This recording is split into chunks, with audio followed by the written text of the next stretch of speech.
వాళ్ళు ఇంకేమంటారంటే అసలు మేము ఇప్పుడు చెప్పింది కాదు కదా ఇది. మేము ఎప్పుడో మా ఎలక్షన్ మేనిఫెస్టోలో ఉంది. మేము 2019లో తీసుకొచ్చినాం. ఇప్పుడు దాన్ని అమలు చేస్తున్నాం. అది ఎన్నికల ముందైతేంది, ఎన్నికలు ఉంటేంది, లేకుంటేంది, ఎన్నికలతో సంబంధం ఏంది, జనాన్ని కలుపుకుంటున్నాం మేమని చాలా పాజిటివ్‌గా చెప్తున్నారు. మీరు నెగెటివ్‌గా బాగా చూస్తున్నారు. అనిపిస్తలేదా మీకు అది? 2014లో మోడీ అధికారంలోకి వచ్చాడండి. హ్మ్. ఇది 2024. హ్మ్. ఎన్ని సంవత్సరాలైంది? 10 సంవత్సరాలు. 10 సంవత్సరాలైంది. అంతకుముందు 6 సంవత్సరాలు హ్మ్. వాజ్పేయి గారు కూడా ఉన్నాడు. అది కూడా కలిపితే 16 సంవత్సరాలు అయింది. హ్మ్. ఇప్పుడు వాజ్పేయి గారి పీరియడ్ నేను మెన్షన్ చేయట్లే. హ్మ్. పాపం ఆయన పక్కన పెడదాం.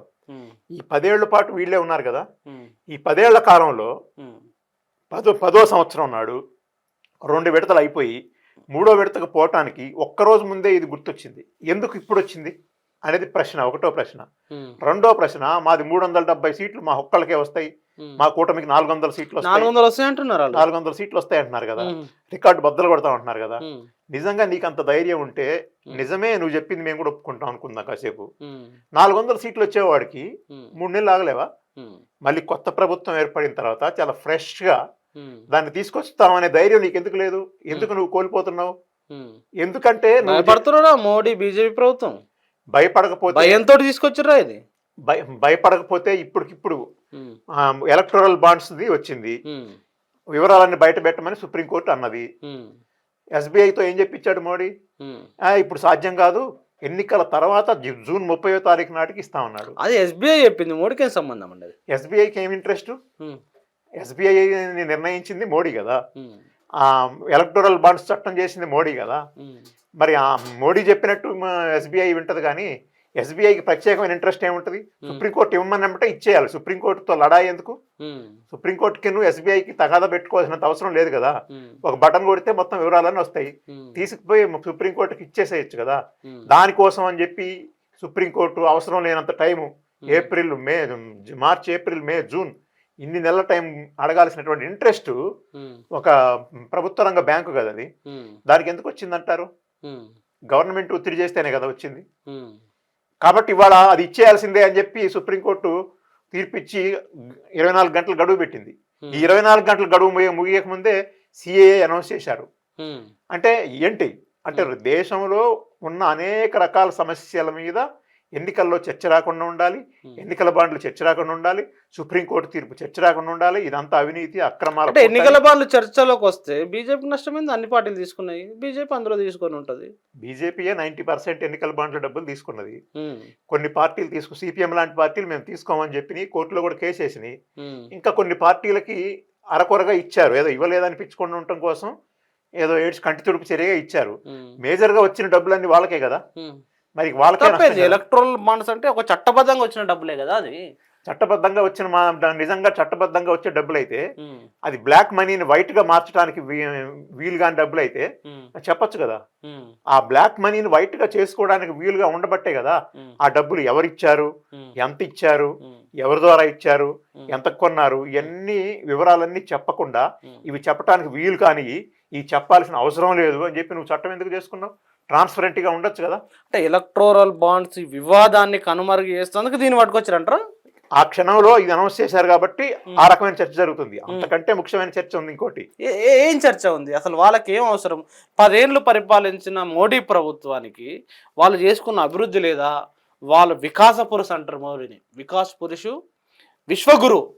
వికాస పురుషునికి, విశ్వగురువుకి ఆయన చేసిన అభివృద్ధి చెప్పుకోవడానికి లేదా? ఎందుకు ఇలాంటివి పట్టుకొని ఇలాడతారు? మీరు చాలా తక్కువ చేసి మాట్లాడినట్టు అనిపిస్తలేదా మోడీని, మోడీ ప్రభుత్వాన్ని, బీజేపీని? వికసిత భారత్ అని కూడా చెప్తున్నారు. హ్మ్. ఇప్పుడు అందుకనే మేము అడుగుతుంది ఏంటంటే హ్మ్. వాళ్ళు మోడీ ప్రభుత్వ హామీ హ్మ్.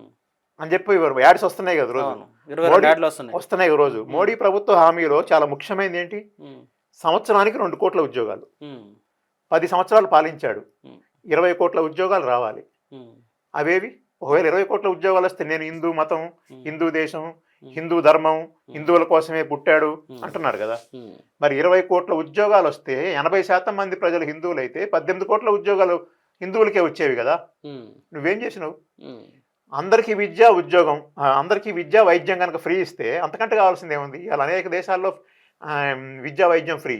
హ్మ్. ఇవాళ నువ్వు కనీసం ఆ చట్టం చేసినా కూడా 80% మంది ప్రజలు, నువ్వు మతం అంటున్నావు కాబట్టి మత ప్రాతిపదికన చేసుకొస్తున్నావు. మా దృష్టిలో ప్రజలందరూ సమానం, ఏ మతమైనా. మాట్లాడితే మతం మతం హిందూ మతం అంటున్నావు, హిందూ ధర్మం అంటున్నావు కాబట్టి మేము కూడా నీ భాషలో మాట్లాడుతున్నాం. నీ భాషలో మాట్లాడాల్సి వస్తే నువ్వు విద్యా వైద్యం ఫ్రీగా ఇస్తే ఈ దేశంలో ఉన్న హిందువులందరికీ ఫ్రీ వచ్చేస్తుంది కదా ఎడ్యుకేషన్. ఆ రకంగా చేయలేకపోయావు. రెండోది రైతులు అడిగేది ఏంటి? ఆనాడు స్వామినాథన్ కమిషన్ సిఫార్సుల్లో 1.5 రెట్లు నేను స్వామినాథన్ కమిషన్ సిఫార్సులు అమలు చేస్తానని చెప్పినావు. దాని ప్రకారం రైతుల ఆదాయం 2 రెట్లు చేస్తానని చెప్పినావు, చెయ్యలేదు. ఇప్పుడు అందులో కీలకమైంది ఎంఎస్పి చట్టం, మినిమం సపోర్ట్ ప్రైస్ చట్టం.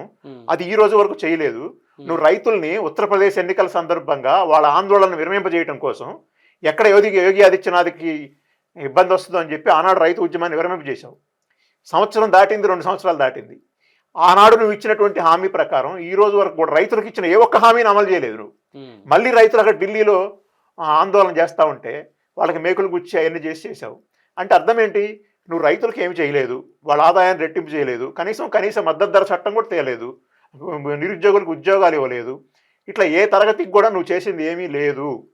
ఇళ్ళు కట్టించానని చెప్తున్నాడు. అది నిజంగానే కనుక మన 2 తెలుగు రాష్ట్రాలు ఏ ఊరన్నా వెళ్దాం, మోడీ కట్టించిన ఇల్లు ఎక్కడ ఉందన్నాడు. ఏ ఊళ్ళో లేదా 2 తెలుగు రాష్ట్రాలు? మోడీ కట్టించిన ఇల్లు మరి దొరుకుతుంది కదా. మన ఇప్పుడు ఉదాహరణకి నేను చెప్తానండి, ఏదైనా ఊరు పోదాం, ఎక్కడైనా ఉంటే పాపం ఆరోగ్యశ్రీ పేరు మీద నాకు గుండె ఆపరేషన్ అయిందండి, నాకు సిల్లు పడింది, లేదా నాకు ఇంకో దెబ్బ తగిలింది, నాకు ఆరోగ్యశ్రీ మీద తెచ్చుకున్నానని చెప్పి 2 తెలుగు రాష్ట్రాల్లో ఎవరైనా అడిగినా, అది కాంగ్రెసా, తెలుగుదేశమా, వైఎస్ఆర్సీపీ, బీఆర్ఎస్ ఎవరైనా కానివ్వండి, అధికారంలో ఎవరున్నా సరే వాళ్ళ పేరు మీద, అంటే ఆరోగ్యశ్రీ అనేది రాష్ట్ర ప్రభుత్వ ఖాతాలోది, అది దాని ద్వారా లబ్ధి పొందిన వాళ్ళం అని చెప్పి మన ఇంటి పక్కనోడో, ఇంటి ముందోడో, పక్క సందోడో, పక్కూరోడో, మనూరోడో కనపడతాడు. కానీ మరి ఆయుష్మాన్ భారత్ అనే పేరుతో ఆ రకంగా లబ్ధి పొందిన వాళ్ళు ఎవరైనా ఉన్నారా? పైపెచ్చి ఇప్పుడు 10 లక్షల రూపాయలు, 25 లక్షల రూపాయలకు కూడా 2 తెలుగు రాష్ట్రాల్లో దాన్ని పెంచినటువంటి పరిస్థితి కనపడుతుంది. మరి మోడీ ఎక్కడ దొరుకుతున్నారు వాళ్ళు? పోనీ ఆయన అదేదో అన్నాడు, రైతులకు సంబంధించినటువంటి ఒక ఏదో చెప్తారు, అది ఇన్సూరెన్స్ స్కీమ్, దానివల్ల లబ్ధి పొందినోడు ఎవడున్నాడంటే అది కనపడ్డు. అసలు మోడీ పథకాల లబ్ధిదారులు ఎక్కడున్నారో ఎతికితే వాళ్ళు ఆయన మంచినీళ్ళు ట్యాప్ ఇచ్చాడని చెప్తున్నారు. రోజు పేపర్లలో, మన టీవీలలో చూస్తున్నాం.